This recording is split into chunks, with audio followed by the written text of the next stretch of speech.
네, 안녕하세요. 김탁입니다. 오랜만에 인사드리네요. 약간의 소음이 좀 있어서 그렇긴 한데 1월달에 한 8.4% 정도 올랐는데 20년 동안 월간 상승률은 1등이에요. 그 첫 번째가 2001년. 근데 닷컴버블이랑 자꾸 비교하는 게 그것 때문에 그러네. 그렇죠. 닷컴버블 워낙에 빠졌고 2001년 1월에 한 주가가 월간으로 거의 한 20% 가까이 한번 올랐을 거예요. 그때 이후로 8.4%면 가장 많이 오른 거고, 그 전이 이제 8% 오를 때가 있었고요. 그때가 아마 제 기억에는 2019년 1월에 한 8% 가까이. 그때도 2018년에 너무 많이 빠졌어요. 사실 제가 이제 월간 상승률 얘기한 이유는 2019년 1월과 지금 약간 닮아 있어요. 2019년 1월 달에 한 8% 오르고 지난달에 8.4% 오르는데 2019년 1월 달에 어떤 일이 있었냐면 2018년도에 미중 무역 분쟁이 있었고 그 다음에 반도체가 급락합니다. 네, 2018년도에 삼성전자랑 하이닉스가 2016년부터 시작된 빅사이클 때문에 엄청나게 실적이 좋아요. 2018년도에 삼성전자 1년의 연간 어닝이 영업이익 기준으로 50조 중반, 하이닉스가 20조 초반 냈는데 주가는 50%씩 빠집니다. 왜? 2019년도에 대한 감익에 대한 불안감, 미중 무역 분쟁이 얽혀서 빠졌고, 동시에 2018년도에 무슨 일이 있었냐면 파웰 의장이 금리를 올립니다. 지금과 똑같아요. 긴축을 해요. 되게 오랜만에 긴축을 시작하면서 맞물리다가 2019년 1월 달에 긴축 기조가 약간 완화되고 동시에 삼성전자 하이닉스가 급등해요. 월간 단위로 하이닉스 20%, 전자도 뭐 한 15% 이상 오르고 외국인들이 엄청나게 사죠. 그때도 5조 이상 숨겼어요. 되게 비슷합니다. 그래서 지금은 닷컴버블보다는 2019년 1월 달과 매우 비슷하다. 하지만 뭐 역사는 그대로 반복되지 않으니까 그런 측면에서 보면 그러면 이제 앞으로 어떻게 될 것이냐. 외국인이 지난달에 한 7조 가까이 샀거든요. 7조? 네. 그래서 외국인 순매수가 5조 이상인 달을 한 10몇 번의 케이스를 좀 분석을 해봤어요. 회귀 분석을 좀 했어요. 외국인이 5조 이상 순매수한 그 다음 달 13번 정도 있어요. 지난 한 20년 동안. 네. 히트 레이시오가 66%, 거의 70% 나오더라고요. 그 다음에 오르는 걸로? 네. 그러니까 67%면 100번 중에 67번이 오른다는 거죠.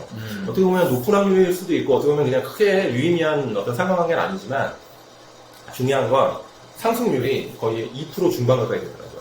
그래서 지금 1월달이 올라간다는 건 아니지만 이 외국인의 7조의 순매수를 아예 폄하하기에는 작은 양이 아니다. 규모가 크다. 네. 근데 외국인이 왜 이렇게 샀냐? 이제 이런 얘기를 질문을 많이 받아요. 여러 가지가 있지만 큰 틀은 두 가지. 첫 번째는 너무 많이 파는 거야. 그러니까 외국인 지분율이 2017년도에 37%를 찍고 지난달에 거의 30%가 깨지려고 했어요. 그러다 보니까 너무 많이 지나치게 이제 솔드를 하고 이유는 나스닥, 소위 말하는 선진국가 이머징의 그 스프레드, 그 주가 수익률의 갭이 지난 10년 동안 너무 많이 벌어진 겁니다. 네. 그래서 제가 작년부터 나스닥 대비 코스피가 아웃퍼폼할 가능성이 높다는 얘기를 계속 드린 거고 그거는 지난 10년 동안 미국의 빅테크들이 너무나 많은 퍼포먼스를 보였다. 그 회사들이 정말 좋은 회사고 혁신을 보이는 건 맞지만 주가가 좀 부담스러운 영역까지 올랐고 그래서 나스닥 대비 코스피가 아웃퍼폼 이거는 코스피뿐만 아니라 이머징 전체적으로. 네. 왜? 중국도 작년에 락다운 때문에 너무 퍼포먼스 안 좋았죠. 중국의 베이스 이펙트, 그 다음에 코스피도 선진국 대비 상대적인 밸류에이션 매력이 발생한다. 그래서 그렇게 외국인들이 많이 들어왔다고 볼 수 있고요. 두 번째는 주가가 갖고 있는 선반영에 놀린 거죠. 그래서 작년에 전자닉스가 거의 한 40% 가까이 폭락을 했어요. 근데 지금 올해는 전자닉스의 실적은 매우 안 좋을 겁니다. 지금 반도체 경기도 안 좋고. 하지만 주가도 안 좋을 거냐라고 하면 다른 논리인 거죠. 지난 한 20년간의 삼성전자 하이닉스의 히스토리컬 PBR 밴드를 보면 거의 바닥에 있는 거예요. 그러다 보니까 빠르면 올해 하반기, 늦어도 내년 초에는 반도체 경기가 돌아선다. 그러면 그 전에 6개월 이상 선행하는 주가의 선행성을 봤을 때 지금 외국인들이 반도체 주식을 매집하는 게 논리적일 수 있는 거죠.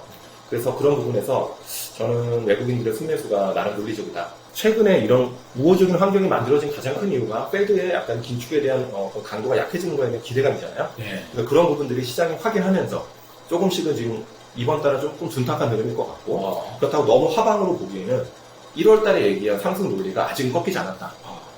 하지만 지난주에 미국의 논방 고용을 보니까 여전히 페드는 쉽게 선회하기 어렵다라는 우리가 그런 어떤 균형 잡힌 시각을 가지고 대응해야 된다. 지금 코스피가 2200 언더는 너무나 뒷배인 거예요. 하지만 또 2600이 넘어가면 PR이 14배 정도, 13배가 더 됩니다. 올해 실적으로 보면 14배 되고요. 내년 실적으로 보면 한 12배, 12.5 돼요. 그래서 2600 이상 부담된다. 그래서 그 안에서 움직일 것 같고요. 기본적으로 그럼 지금은 밸류에이션이 아예 안 나옵니다. 왜냐하면 올해 하이닉스는 연간 5조에서 10조 정도 적자가 날 거고 삼성전자는 작년에 40조 원에서 올해 20조 반토막 날 거예요. 올해 실적을 가지고 여러분들이 투자를 하시면 안 돼요. 올해 실적은 이미 작년에 선반영 됐다고 약간 어느 정도 생각하셔야 되고 2024년도 어닝을 보고서 투자를 하시는 게 훨씬 효율적인 투자가 될 겁니다. 올해 코스피는 한 150조 정도 내외의 이익을 낼 건데 제 생각에는 이거보다 한 10% 더 빠질 수 있습니다. 네, 이게 최악의 경우에 어닝이. 네네, 어닝이 영업이익 기준으로 네. 제가 최악의 경우 말씀드린 거고 지금 컨센서스는 150조 내외예요. 근데 이 정도면 지금 1,900조잖아요. 밸류에이션 안 나옵니다. 지금 13배, 12배 이래요. 하지만 2024년도는 지금 200조 가까이가 컨센이에요. 하지만 저는 200조는 쉽지 않을 것 같고 여기서 10% 정도의 디스카운트 180조 나온다. 왜? 전자랑 익스가 하반기에는 돌아서 가는 게 좋기 때문에. 근데 여기서의 가정은 매크로의 블랙스완이 없어야 되는 거죠. 정말 우리가 모르는, 정말 작년에 우리가 뭐 전쟁 이슈 몰랐고 이 정도로 심화될 인플레이션을 몰랐잖아요. 하이퍼 인플레이션은. 이런 블랙스완이 아니라고 하면 2024년도에 180조 어닝이면 충분히 지금 1900조면은 들이댈만 하다. 그래서 1년 정도의 내년 이익을 땡기는 외국인 순매수가 이어진다고 하면 올해 시장은 생각보다 용기를 내도 된다라는 생각이 들고요. 그렇다고 너무 공격 앞으로 하기에는 아직 페드의 긴축의 어떤 기조가 완전히 확인되지 않았다. 때문에 상단은 약간 열어놓되 2600 정도 되면 약간의 리스크 관리가 필요하다. 그렇다고 네, 최근에 뭐 여전히 계속 둔탁한 흐름이 나올 거라 보는 건 페드는 쉽게 저는 긴축 완화의 스탠스는 아닐 것 같아요.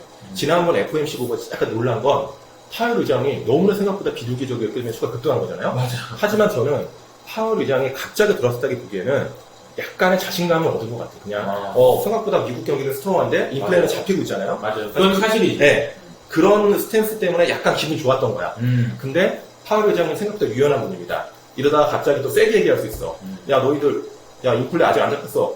야 주식 너무 올랐어. 라는 얘기할 수 있기 때문에 그때 놀라지 마세요. 그러면 그때는 그러면 약간 매수기에 그걸 빠지면. 근데 또 너무 자신감 얻어서 한 2600 가면 약간 좀 차익실현하면서 그렇게 조금 올해는 조금 거꾸로 컨트롤리언 플레이를 하면 괜찮지 않을까. 균형 잡힌 시각이 필요하다는 얘기고 시장이 어쨌든 좀 뭐 안정은 됐다. 뭐 이 정도로 보면 되지 않을까 싶은데요.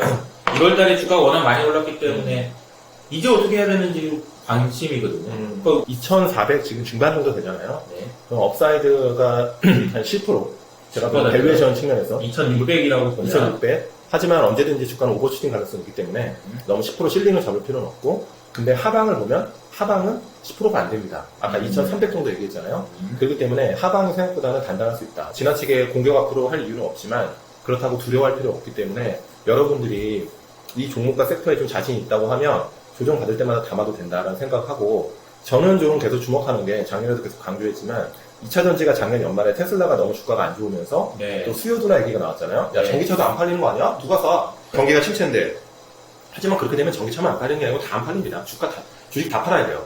하지만 전기차에 대한 수요는 생각보다 견주할 수 있다. 이렇게 생각하고 그 이유는 전기차의 피가 빠질 거예요. 가격이. 그래서 우리가 전기차의 어떤 테슬라가 그동안 전기차가 계속 인상했잖아요. 그러면 구매력이 둔화되잖아요. 근데 그런 구간보다는 테슬라는 가격 인하를 지속적으로 할 것 같습니다. 그 이유는 테슬라가 자기 차에 대한 어떤 컨빅션이 약해졌기 때문이 아닙니다. 원가를 절감할 수 있는 거예요. 그래서 규모의 경제가 되면서 마진을 지키면서 원가를 절감할 수 있기 때문에 가격을 낮추는 거고 결국엔 이게 소비자의 후생으로 돌아간다. 테슬라의 가격 인하 정책은 전반적인 OEM들의 가격 인하 정책으로 막을 수 있다. 그래서 우리가 지금 전기차는 매우 비싸잖아요.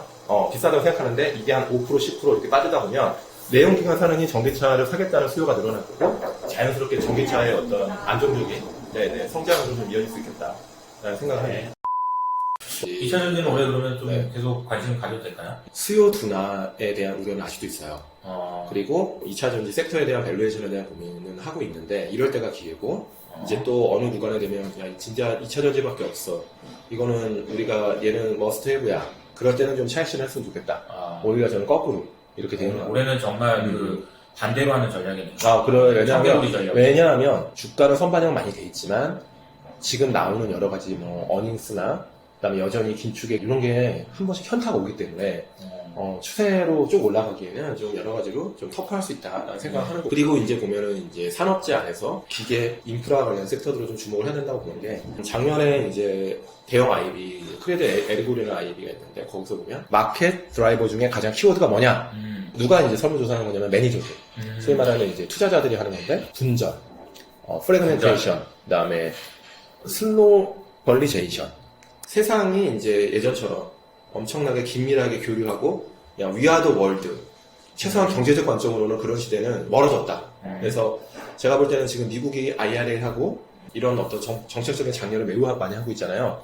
이거는 자기 나라에 투자하고 공장을 짓고 자급자족하겠다는 겁니다. 유럽도 이번에 에너지 위기를 겪으면서 에너지를 자체적으로 스토리지하고 디벨롭하고 프로덕션하고 이런 거에 지금 굉장히 관심이 많잖아요. 그래서 최근에 천연가스 가격이 생각보다 급락한 이유가 뭐 날씨 영향도 있지만 그 우크라이나 러시아 전쟁으로 인한 피해를 유럽은 그대로 만회를 한 거고 이제는 그러면 안 되겠다 싶어서 자체적으로 에너지에 대한 어떤 그 절감, 그 다음에 비축 이런 고민을 많이 한 거예요. 그래서 저는 이제 유럽을 딱 보면 이 기후변화에 대한 어떤 그 친환경 관련 종목들은 밸류에이션에 대한 부담이 있을 수 있지만 조정을 충분히 받았을 때 언제든지 그 친환경 관련 종목들은 리바운딩이 될 것 같고 그 중심에도 2차 전지가 있는 거고 그 안에서 뭐 보면은 태양광도 있고 사실은 풍력이나 뭐 태양광은 별로 안 좋아요. 왜냐하면 이미 천연가스 급락했고 에너지 위기라는 게 사실은 굉장히 지금 그런 얘기를 안 하고 있잖아요. 하지만 언제든지 다시 그럴 상황이 온다. 그래서 그때를 대비해서 지금 안 좋을 때 사자. 안 좋을 때 가져가면 좋을 것 같다 생각하고 지금 탈세규한데 그럼 각자 도생이잖아요. 새로 뭔가 만들어야 된다는 계속 투자를 해야 돼요. 각자 유럽이든 미국이든 그게 이제 중심이 뭐 인도도 그렇고 지금 전부 다 투자 사이클인 겁니다. 중국은 작년에 너무 안 좋았죠. 락다운 해서 근데 중국도 다시 이제 락다운 해제되면 다시 투자를 해야 되고 그래서 굴삭기의 월 시간 데이터를 보면요 중국이나 이런 데는 완전 눈이 빠져 있어요. 여기서 다시 투자 사이클이 진행된다. 예전에는 중국에서 생산한 거 다 가지고 썼지만 지금은 그런 사이클이라고 보기에는 지금 미국과 중국의 불편한 관계는 지속될 거고 그런 측면에서 인프라 관련된 회사들 뭐 굴삭기든 뭐 전력이든 이런 회사들은 작년에 좋았어요. 하반기 이런 탑다운 이슈가 있지만 지금 바텀업으로 봐도 밸류에이션이 나쁘지 않고 탑다운으로서 언제든 이슈가 발생할 수 있어서 주가가 긴 그림에서 괜찮을 수 있다. 물론 상반기처럼 낙폭 과제가 오고 뭐 네이버 카카오가 좋고 뭐 지금처럼 챗 GPT가 날라고 이럴 때는 오드 비즈니스에 대한 관심을 줍니다. 이럴 때 가져가자. 그리고 이게 또 핫해지면 그때 줄이자. 그래서 지금은 약간 좀 그런 기민한 플레이, 조금 컨트롤하는 플레이가 여러분들의 수익률에는 조금 더 워킹할 것 같다 생각합니다. 올해는 어쨌든 청개구리 전략이 필요하고 청개구리 전략이라는 관점에서 지금 수혜받지 못하는 종목에 오히려 관심을 가져야 된다는 거고. 그렇죠. 대표적으로 2차 전지와 기계 섹터, 뭐 이렇게 친환경 이런 쪽을 관심 가지면 좋겠다. 네, 그리고 거죠.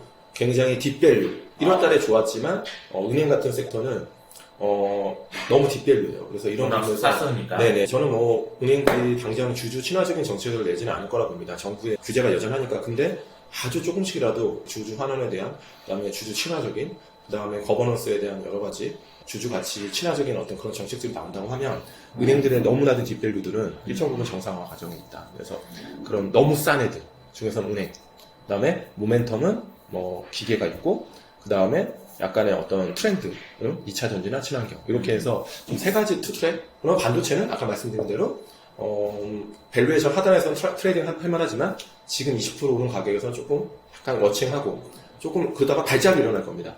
너무 실적이 안 좋고 업황이 안 좋아. 그럴 때 매수기예요. 외국인이 많이 사서 들어올릴 때는 약간 차익 실현. 이런 식으로 대응하면 좋지 않을까.